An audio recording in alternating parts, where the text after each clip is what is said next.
BMW is finally to the point where they're teaming up and being able to access Tesla charging, Iona charging, and will triple the amount of chargers available to our network here within the next week, which is huge. For someone who's driving their car a lot or just doesn't have access, right? Live in a townhome where you can't make modifications, or an apartment you're renting or whatever it is, not being able to have a charger at home, this opens up a new category of buyers that maybe wouldn't have considered an EV before because of restrictions that they had with their lifestyle. This now makes that more compelling, more appealing, and having a network of dealerships that can grab your car and give you a loaner vehicle, service the vehicle anytime, anywhere, being able to have a brand that stands behind their products like BMW, it is special. Welcome to EV Insider by Recurrent, where we make it easier to buy and sell electric cars by giving you access to leaders from across the industry. Let's get started. My name is Parker Boice. I'm the general sales manager with BMW in Mini of Utah. My role is to oversee the sales functions for our entire organization. And the first EV I drove was probably, I was probably working here. I was working for BMW at the time, and I was selling cars when BMW released the i3 and the i8. And that was a huge release for us. And the i3 was the first electric car I drove. Yeah. So I want to talk about the i3, and how that is in the Utah market. I mean, that really, BMW is an early player in the EV game. I mean, and that car really built from the ground up, like the Leaf and like the Tesla, built from the ground up to be an electric vehicle. Are people still asking for those cars? Like, are they still something that people are seeking after? Or is it like a first car for a, teenager getting their license, when you want to use one? Like, tell me about that car in your market today. Yeah, it's such a funny car because when it came out, there was a lot of hype surrounding it, purpose built from the ground up, full carbon fiber hub. It was really, really cool. It was unique. I think, something that remains true is it's such a different looking car than any other BMW on the road or any other car on the road. And so there's still like this, there's still a lot of interest in that vehicle. People still are looking for those, and because it represents a real value now at this point.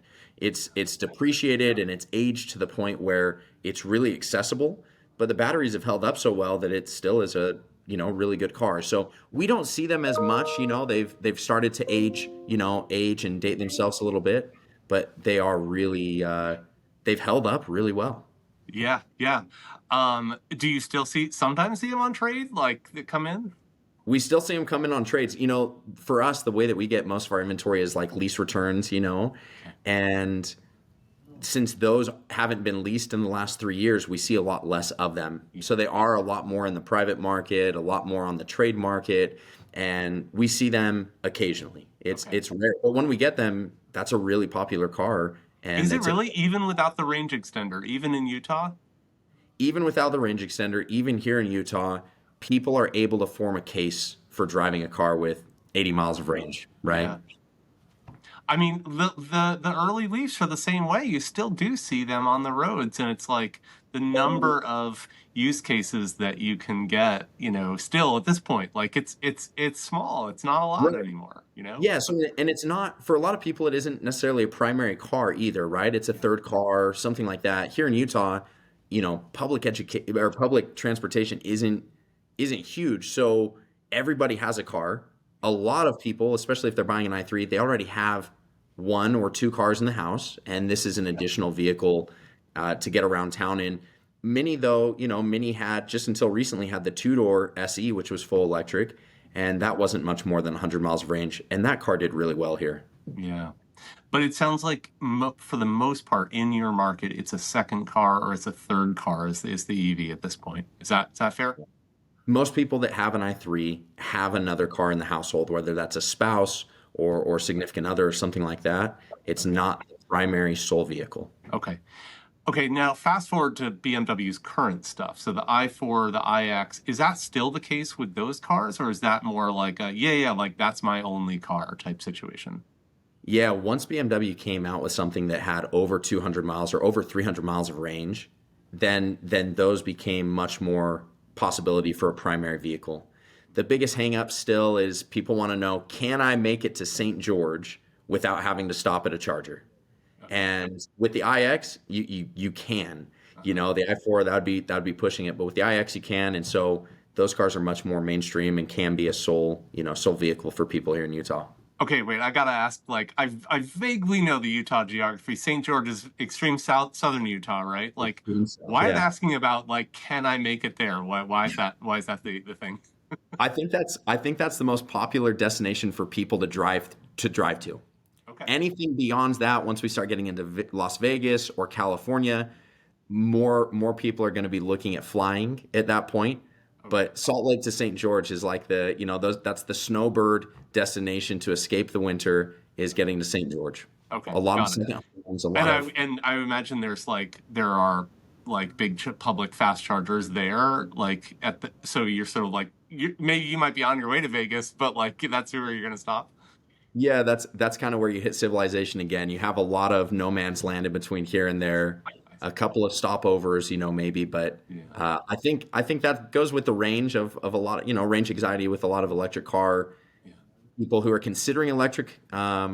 Is, hey, how far can I make it? Can I make it to the common places where I like to go? Okay. Yeah, and I actually now that I'm thinking about the geography, that isn't that also sort of like where the first time the Donner Party almost died was crossing those deserts like through Utah. Like Right, right, so yeah, it is pretty desolate in the middle there. yeah, yeah. You've got no man's land pretty much from Salt Lake down to St. George. So Okay. So, what like I know as you reflect on your local market of like who's buying and who's not buying electric cars, like do you have any sense of how that's maybe unique for the Utah market versus what you hear elsewhere in the country?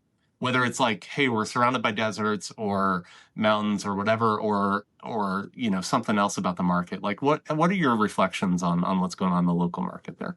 yeah, there's a couple of unique things here for sure, being in like the Rocky Mountain region that sets us apart and is unique. And I think that electric cars, they're so unique in the fact that where someone works, someone's political affiliation, how people commute, all play factors into whether or not they consider an electric car. And so for us being in Salt Lake, people do want to be able to travel a bigger distance. So range is a bigger factor into considering an electric car. I think there's obviously some political, things on what way someone leans politically, whether or not they'd consider as well. So for us, what we've seen is really like about 10% of the total new cars that we sell are going to be electric. Okay. And that can vary one month to another, but really there's not a whole lot of pattern of where these customers are coming from, or what they're choosing to do with their car. It's about 10%. What people are trading in, half of those cars that get traded in are other electric cars, Okay. and half the cars that get traded in are maybe some of our current BMW customers or coming from another brand, but driving an ICE vehicle. I would imagine there's a lot of 2023 and 2024 BMW EVs that are going to come back into the store. So, like, do you guys have a specific strategy on the used electric side for next year? Yeah, that's something kind of concern for us is we're going to have a lot of electric cars coming back off of lease. And one, it's ensuring that the demand is there to meet the supply, or maybe vice versa. Maybe the demand's way higher than the cars that we have. I don't think so. I think there's going to be a lot of used EVs coming off of lease, and we're interested to see how much BMW asks us to pay for those cars. When a car comes off of lease, sometimes it's based on market value, sometimes it's just based on the residual value. And in a lot of cases, those residual values were a lot higher than where we're going to see the market value Yeah. come up to. Yeah. So this may be the time where you do not actually source a lot of supply from off lease because they're underwater at that point with the residual, and so you're just going to end up wholesaling them. Is that Yeah, if it's what if you you know if it's too much money, a lot of those cars are going to end up going back to auction. I think that it may become a big enough thing for there's enough BMW dealers and enough cars coming off of lease that as a manufacturer they'll have to come up with something uh, to kind of alleviate some of the pressure on the dealers there, because we have a limited number of cars that we can send off. As a full circle dealer, we have to keep a lot of those cars for our used inventory. Okay, gotcha. Yeah, I mean, this is gonna, I mean, I feel like with the overall new EV sales kind of like expected to be lower next year because there was a lot of pull forward demand nationally. Right. Is if anybody was going to get an EV for, then probably the next 6 months, they probably did it in You think they would September. have gotten it? Yeah. So, it does seem like that there are a lot of dealers that are sort of seeing a whole bunch of supply coming on the used side. They know that's coming off lease. And then also going, you know what, we're not going to do as many new sales, because it just isn't going to be the volume there. So they're looking at used as the kind of like the growth sector for the first half of next year, which is kind of interesting. Yeah, it definitely is. I think we'll see a couple of things next year that will be interesting is just how many of those used cars do end up coming back. We know that there's a lot, Yeah. and it'll really test customer demand post rebate and kind of in a new market in a new place. So it'll be interesting to see where the market ends up on all of these used cars. I know that Tesla has a lot of used cars that are coming into the market and they're still moving, right? So I think as dealers, it's important not to push our own prejudice onto the consumer and say, hey, these aren't going to be good cars. The i4 and the iX, they both top the charts for customer satisfaction on the JD Power rankings, right? So they're really beloved vehicles on the EV side. I think that will continue into the used market. And so, when it comes to having a good, reliable used car on gas vehicles, you're thinking, hey, at 50,000 miles, I maybe need to be worried about some things. Electric vehicles historically are a lot more reliable going into those, higher miles. One thing that's I think is so interesting. So in the Recurrent data, we have tens of thousands of EV drivers that are connected on our platform, sharing data with us every day just through their vehicle telematics. And the way we think about vehicle range is not the EPA range, which is like just this weird, confusing calculation, but it's at least something on the new side. But we look at real world range that actual drivers experience, and all the time, including on the i4 and the iX, the real world range that people experience 2, 3, 4 years later actually still exceeds the EPA numbers.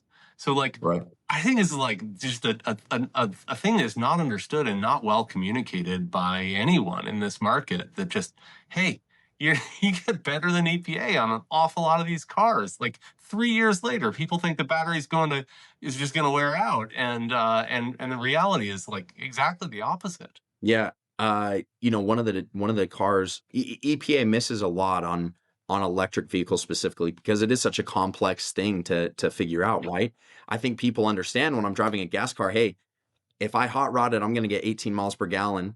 If my grandma's driving it, she's getting 23. It's the same car. And I think that point is missed on electric. But, BMW has the new iX3 that's coming out. They keep promoting, hey, we're going to be somewhere around 400 miles EPA estimated. And they just cycled it and they just did 620 miles on a single charge. And so I think there's this huge variation that doesn't really get talked about, that you could get way more than what's estimated on the range and on the cycle.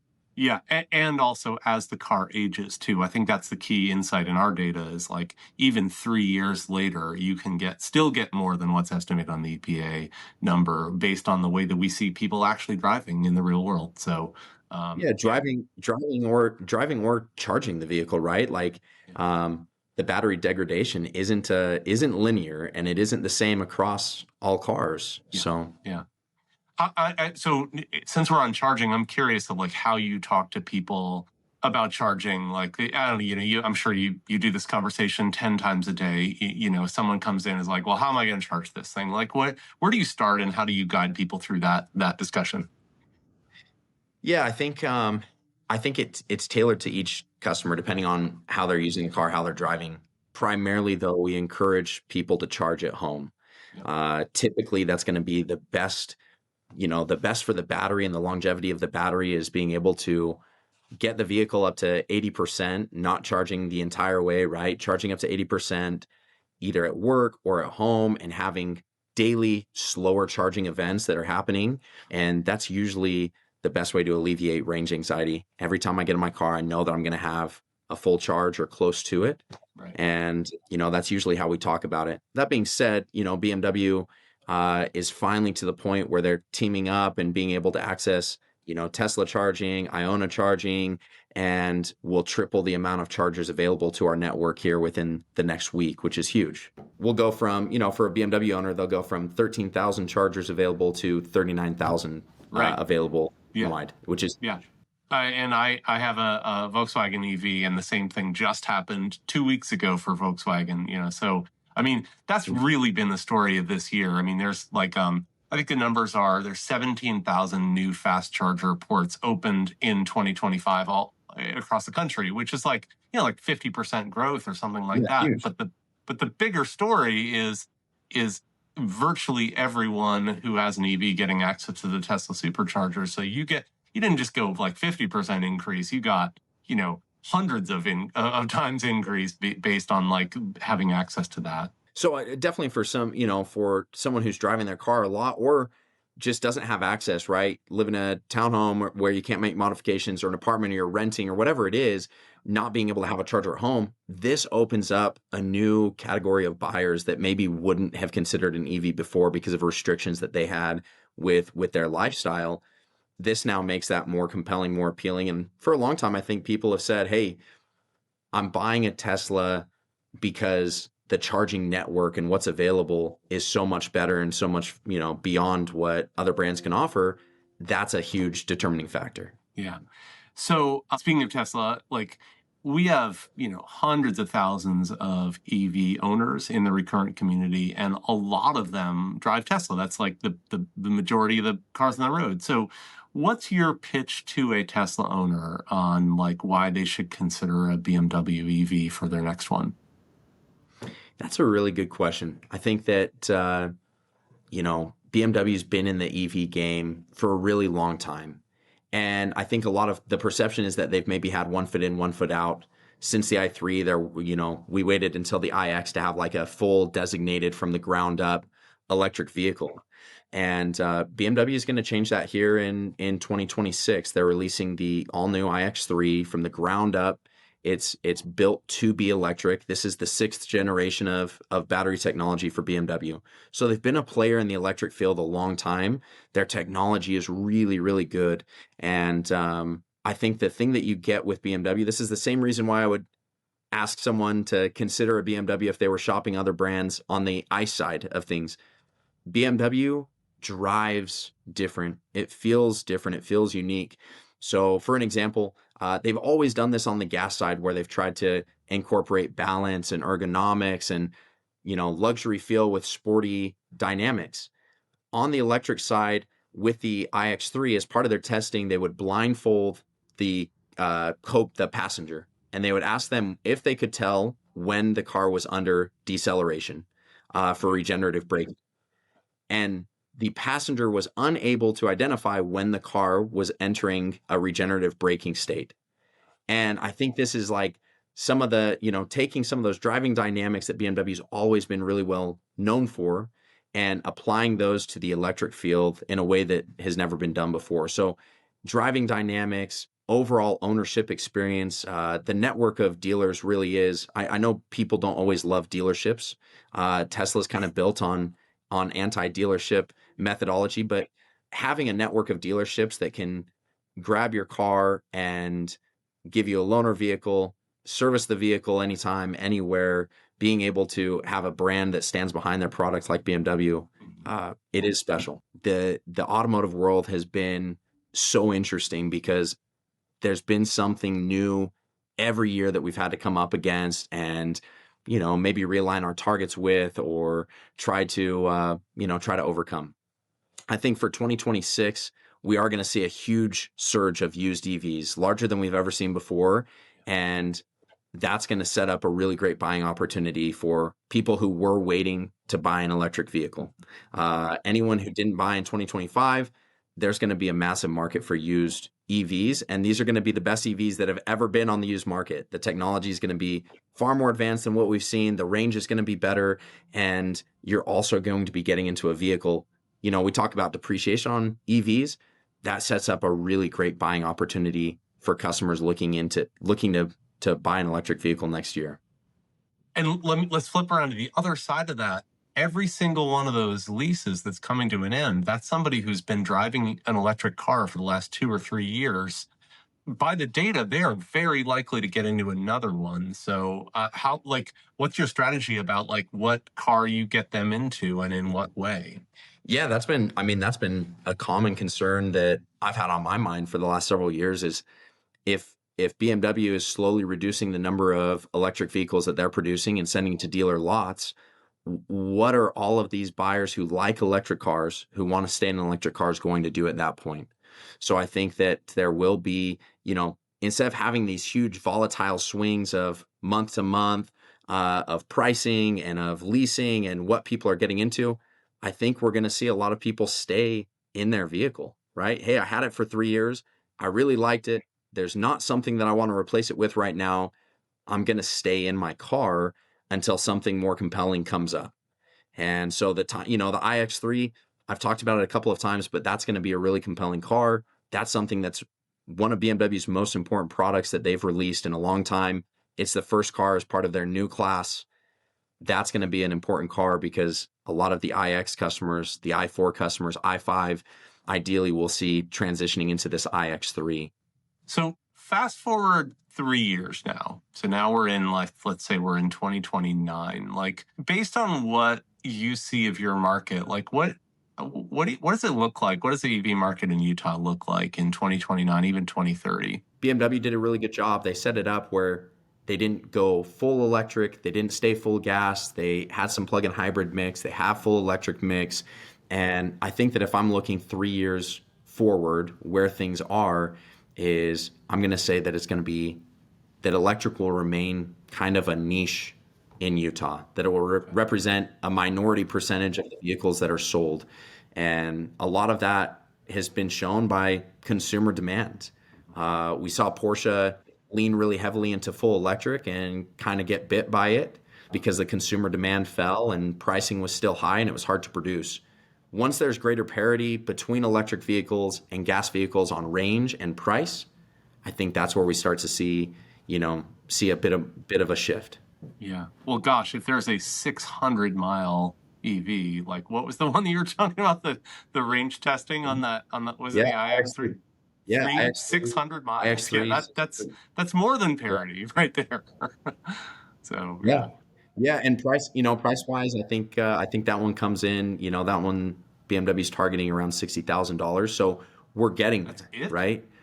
Where people will have parity. Yeah. Wow. Yeah. I mean, that's a lot for a new car, more than I have ever paid for a new car, to be sure. But like Sure. 600 miles for $60,000 is like insane. Yeah, I mean, you consider what it's competing against, in the electric realm, and what it's able to accomplish with less batteries, faster charging, more range. The iX was a $90,000 car, so to go from an iX to an iX3, Yeah. and have a 25% price reduction. That's huge. That's huge innovation just in the last 5, 6, 7 years. That's big. Yeah. Yeah. I think that's right.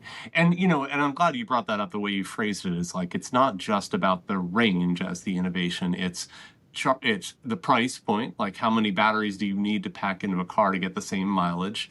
It's charging speed. It's winter range. Like how far can you go in the winter? How much less is that? Because there's a lot of innovation around, just like honestly, like heating and cooling in the car that's sort of like gone into that. So I think there's a lot of other sort of axes of innovation besides just raw range that's been going on. Yeah, I guess the thing that excites me the most, right, is we're looking at on the iX3, that will be the sixth generation battery for BMW. And so to think about from the i3's release back in 2014, to now in a decade, we're going through generations of battery packs and innovation.